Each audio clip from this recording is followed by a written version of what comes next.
Praise God. परमेश्वर के नाम की महिमा हो।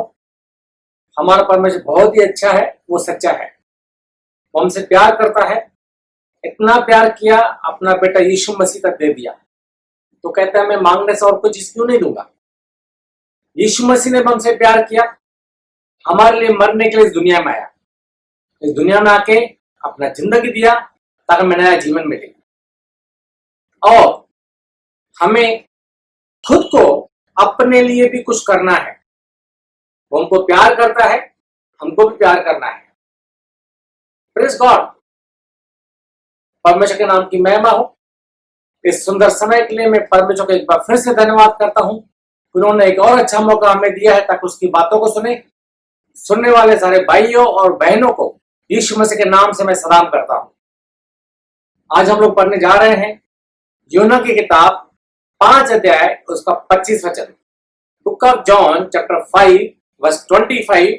मेरी बेटी लीना पढ़ने जा रही है, आप लोग ध्यान से सुनना है। मैं तुमसे सच सच कहता हूँ, यीशु मसीह कहता है मैं तुमसे सच सच कहता हूँ, वह समय आता है वो समय आता है, वो वक्त आ रहा है और अब है, और अभी है, जिसमें मृतक परमेश्वर के पुत्र का शब्द सुनेंगे, जिसमें मरे हुए परमेश्वर के बेटे का शब्द सुनेंगे, वचन सुनेंगे, और जो सुनेंगे वे जिएंगे। और जो सुनेंगे वे जिएंगे। Praise God. यहाँ पर हम लोग देखते हैं ये चैप्टर में, जॉन चैप्टर 5 में, यीशु मसीह ने 38 साल के बीमार आदमी को चंगा किया, ठीक किया। वो ठीक होने के बाद बहुत सारे लोग यीशु मसीह के पास आकर उससे सवाल पूछते हैं, और यीशु मसीह कहता है उन्होंने अपनी आंखों से देखा, आदमी 38 साल से बीमार था, ठीक हो गया है। इसके बाद भी यीशु मसीह को बार बार बोलना पड़ता है मैं तुमसे सच सच कहता हूं। Praise God. यहां पर यीशु मसीह कहता है मैं तुमसे सच सच कहता हूं, वह समय आता है, वह टाइम आता है, वरन अभी है, जिसमें मरे हुए खुदा के बेटे का शब्द सुनेंगे, उसकी बात को सुनेंगे, और जो सुनेंगे वे जिएंगे। मरे हुए। Praise God. मरा हुआ इंसान कैसे सुनेगा? यहां पे लिखा हुआ है मरे हुए परमेश्वर के बेटे का शब्द सुनेंगे, और जो सुनेंगे वे जिएंगे। Praise God. और जो सुनेंगे का मतलब क्या है? यहां पर मेरे सामने मेरी दोनों बेटियां, मेरी वाइफ बैठी हुई है। वो दोनों मुझे बहुत अच्छी तरह से सुन रहे हैं, उनका ध्यान मेरे बोलने के ऊपर है। हमारे यहां पर एसी का भी आवाज आ रहा है, एसी भी चल रहा है, ध्यान उसकी तरफ नहीं होगा शायद। Praise God. मतलब हमारे सामने बहुत सारा साउंड है। कौन सा साउंड, कौन सी आवाज हम लोग सुनना चाहते हैं वो हमारे ऊपर डिपेंड है। Praise God. हम क्या सुनना चाहते हैं, किस तरीके से उसको सुनना चाहते हैं, कैसे वो चीज को अपनी जिंदगी में लेना चाहते हैं, वो हमारे ऊपर है, हमें कोई जबरदस्ती नहीं कर सकता है। इसलिए यहां पर लिखा हुआ है मरे हुए परमेश्वर के बेटे का शब्द सुनेंगे, और जो सुनेंगे, इसका मतलब जो है जो ध्यान से सुनकर उसके हिसाब से चलेंगे, उनके लिए लिखा हुआ है मरे हुए परमेश्वर के बेटे का शब्द सुनेंगे, आवाज सुनेंगे, और जो सुनेंगे वे जिएंगे। जो ध्यान से सुनेंगे वो जिएंगे। मरे हुए, मरा हुआ कैसा सुनेगा?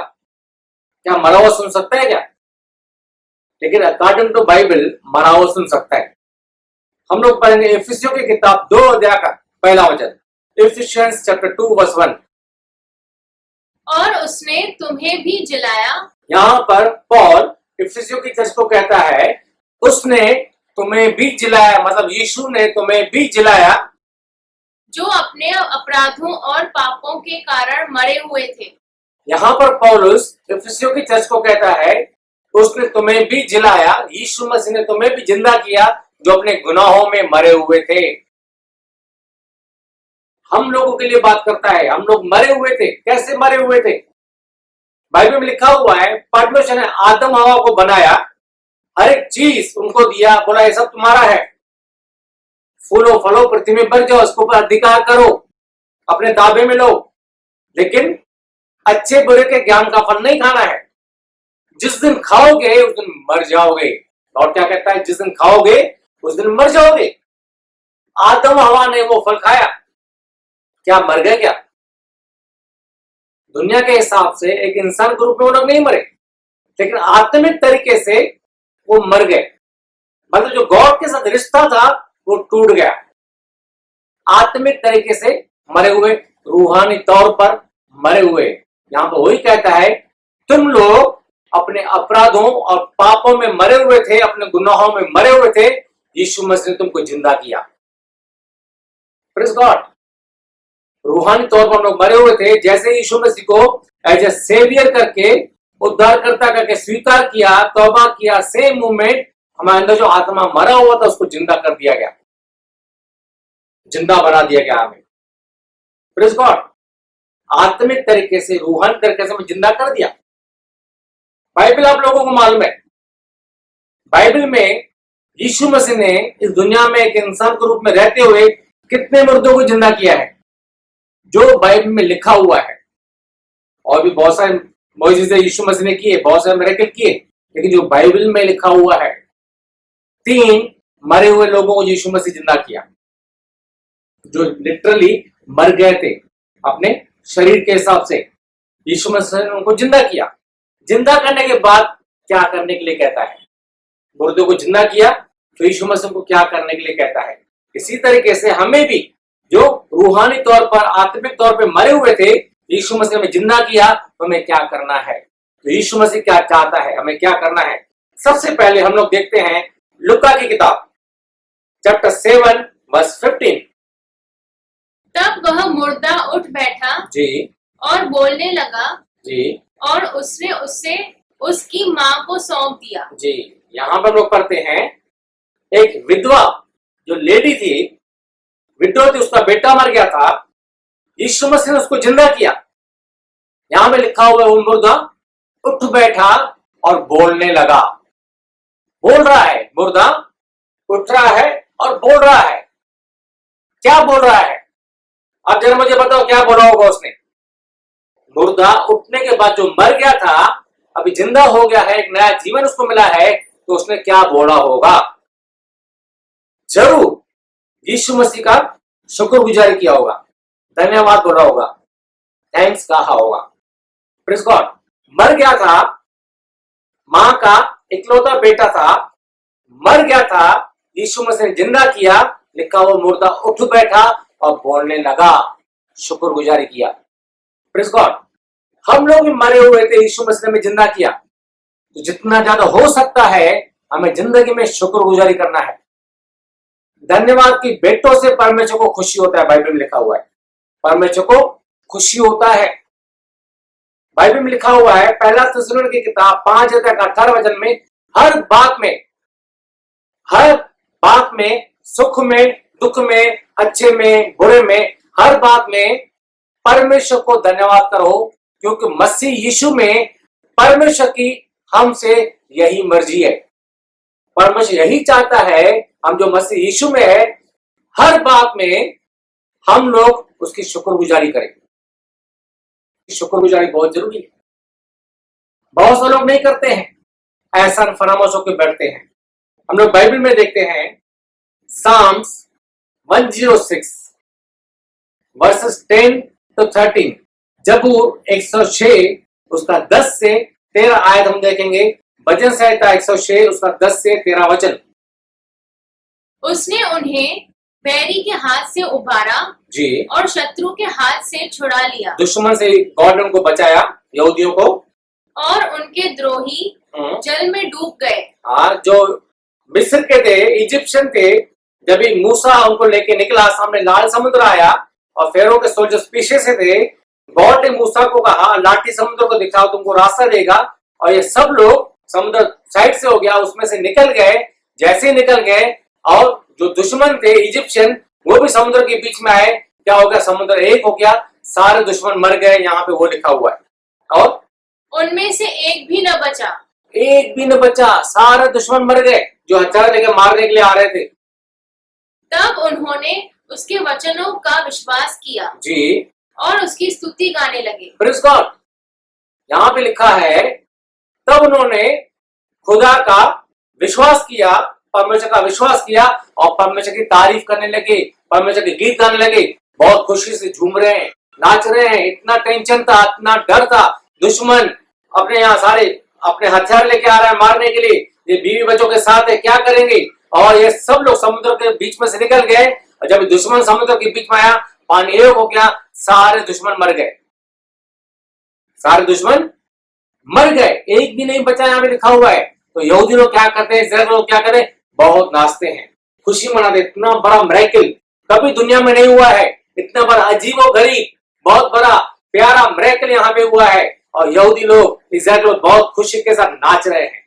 फिर क्या हुआ, परंतु वे झट उसके कामों को भूल गए जल्दी भूल गए, और उसकी युक्ति के लिए न ठहरे।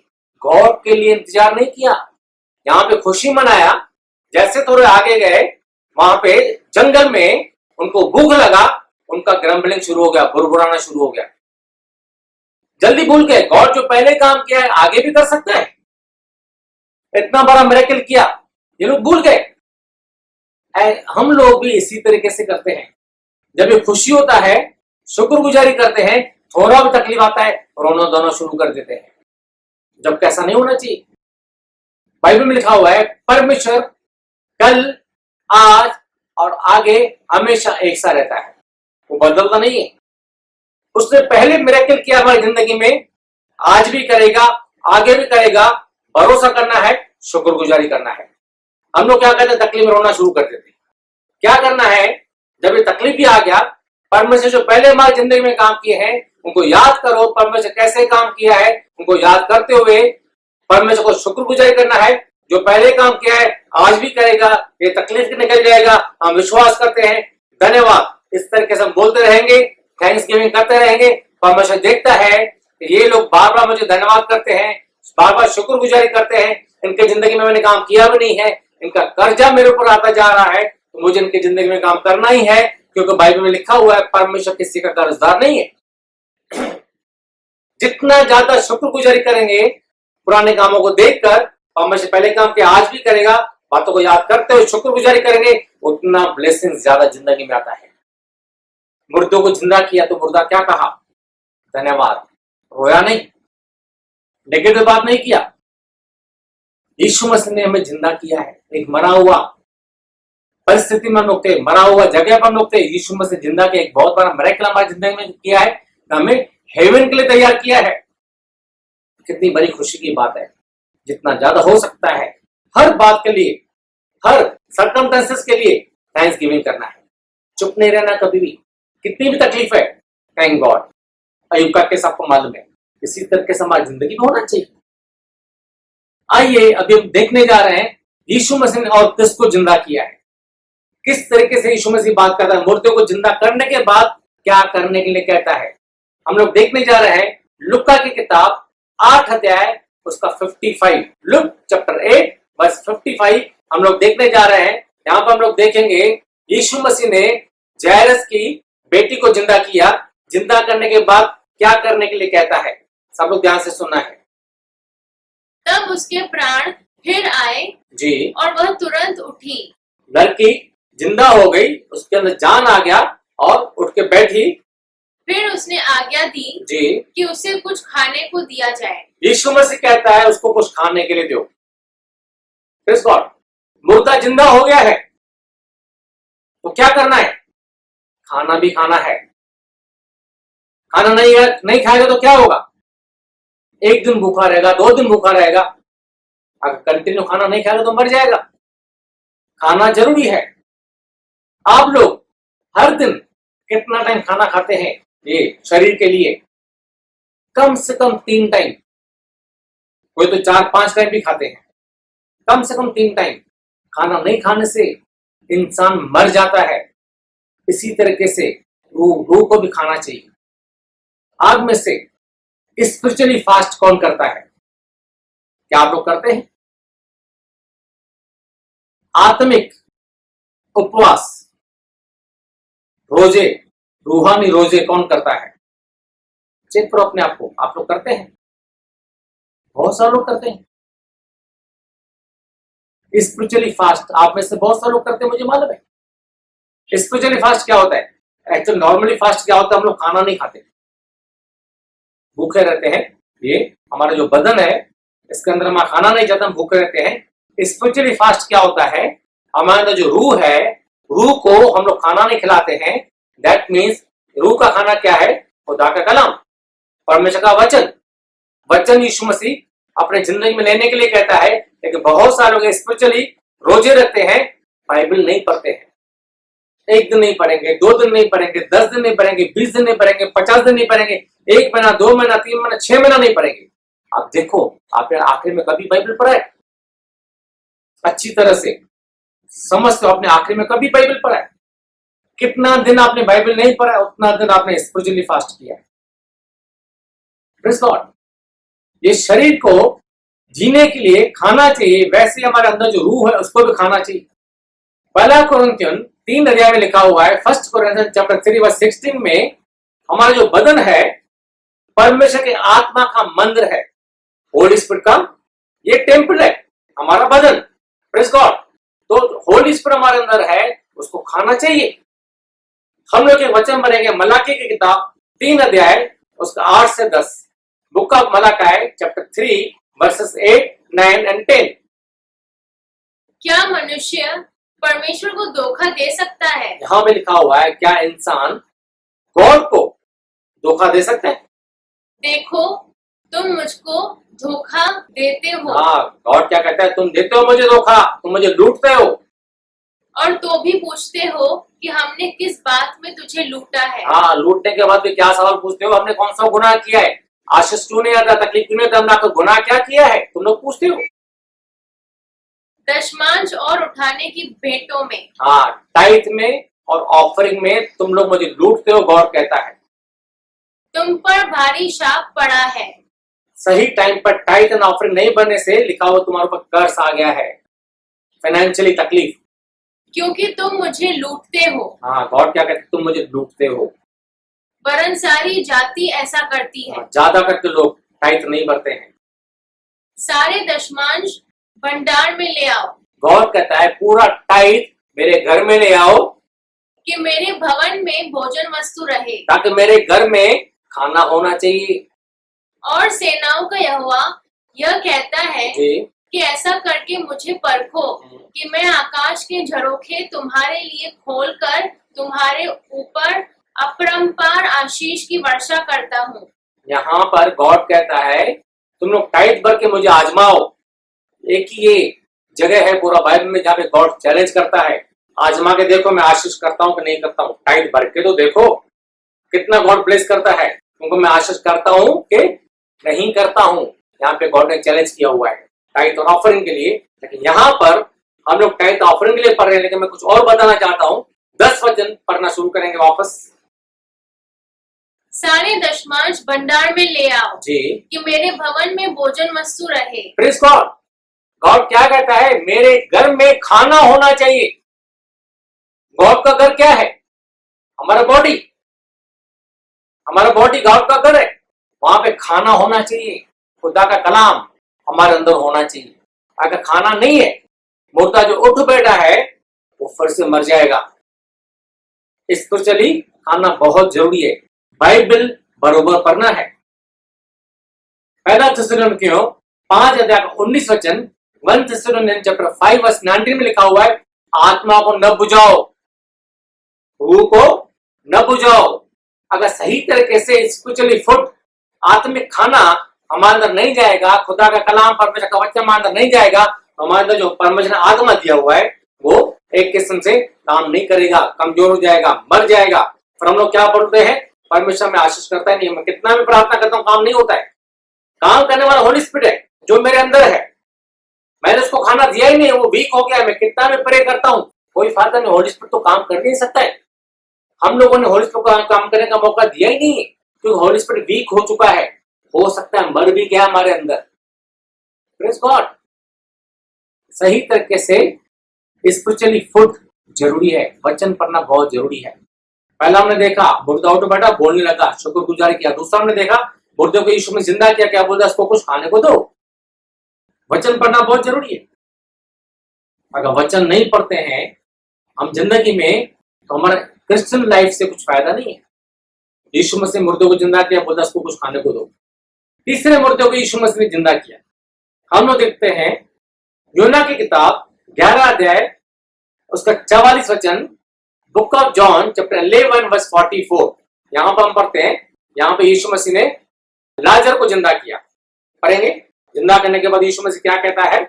जो मर गया था वह कफन से हाथ पांव बंधे हुए निकल आया। यहाँ पे हम पढ़ते हैं जो मर गया था वो कफन से हाथ पांव बंधे हुए ही बाहर आ गया। और उसका मुंह अंगोछे से लिपटा हुआ। मुंह भी उसका टॉवल से कवर किया हुआ था, पूरा बंधा हुआ है। तो यीशु ने उनसे कहा, यीशु मसीह कहता है उसे खोलकर जाने दो। उसको खोलकर जाने दो। मुर्दा तो जिंदा हो गया लेकिन पूरा बंधा हुआ है, बंधनों में बंधा हुआ है, दुनिया के बंधनों में, दुनिया के रीति रिवाजों में जकड़ा हुआ है। दुनिया के जैसे काम करते, जैसे दुनिया कहते ये नहीं खाना, वो नहीं खाना, फलाना दिन नहीं खाना, वो दिन नहीं खाना है, वो दिन पवित्र है, वो दिन पवित्र है, पूरा रीति रिवाजों में बंधा हुआ है, उलझनों में फंसा हुआ है। यहाँ पे हम पढ़ते हैं यीशु मसीह कहता है मैंने तुमको आजाद किया है, मैंने तुमको स्वतंत्र किया है, तो आजाद होके जीना है। बंधनों में नहीं जीना है, पुराने रीति रिवाजों में नहीं जीना है, पुरानी आदतों में नहीं जीना है, पुरानी सारी बातों को छोड़ दो और आगे बढ़ो। यीशु मसीह कहता है उसके बंधनों को खोल दो और उसको जाने दो। बिलीवर होने के बाद भी रीति रिवाज, बिलीवर होने के बाद भी बहुत सारे वहम लेके बैठे हुए हैं, बिलीवर होने के बाद भी बहुत सारे पुरानी बातों को लेके बैठे हुए हैं, पुराना स्वभाव लेके बैठे हुए हैं, अपने को जकड़ के रखा हुआ है पुरानी बातों से। खोल दो। यीशु मसीह कहता तुमको मैंने आजाद किया है, खुशी के साथ आगे बढ़ो। कोई भी निगेटिव बात आपके दिमाग में नहीं आना चाहिए, ऐसा होगा, वैसा होगा, ये होगा तो मैं ऐसा खाने से ऐसा होगा। बहुत सारी उल्टी सीधी बातें निकाल दो, आगे बढ़ो। यीशु मसीह कहता है मुर्दों को जिंदा करने के बाद यीशु मसीह कहता है पुरानी बातों को छोड़ दो, आगे बढ़ो। फिर भी आज भी बहुत सारे चर्चेस में लोगों को बंधन डाले जाते हैं, बहुत सारी जगहों पर लोग पुरानी हैबिट्स को यूज करते हैं। मैं सिर्फ चर्चेस की बात नहीं करता हूं, कहने का मतलब जो लोग और किसी तरीके से विश्वास में आते हैं फिर भी पहले की जैसी बातों को पकड़ के बैठते हैं। यीशु मसीह कहता है उनके बंधन को खोल दो, जाने दो। Praise God. हम अपने अपराधों पापों में मरे हुए थे, यीशु मसीह ने हमें जिंदा किया। क्या कहता है? जिंदा होने के बाद शुक्रगुजारी करना है। मुर्दा उठ बैठा, बोलने लगा, शुक्रगुजारी जितना ज्यादा हो सकता है, हर बात में पूरा दिन थैंक्स गिविंग करते रहना है।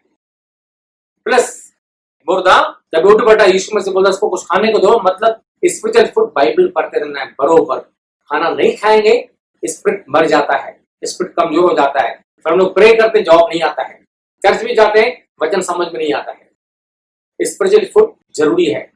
हम शरीर के लिए रोज 3 बार खाना खाते हैं, कम से कम एक बार 10 मिनट एवरीडे बाइबल पढ़ना जरूरी है। कम से कम, ज्यादा पढ़ेंगे 1 घंटा 2 घंटा और ज्यादा अच्छी बात है, कम से कम 10 मिनट बहुत जरूरी है।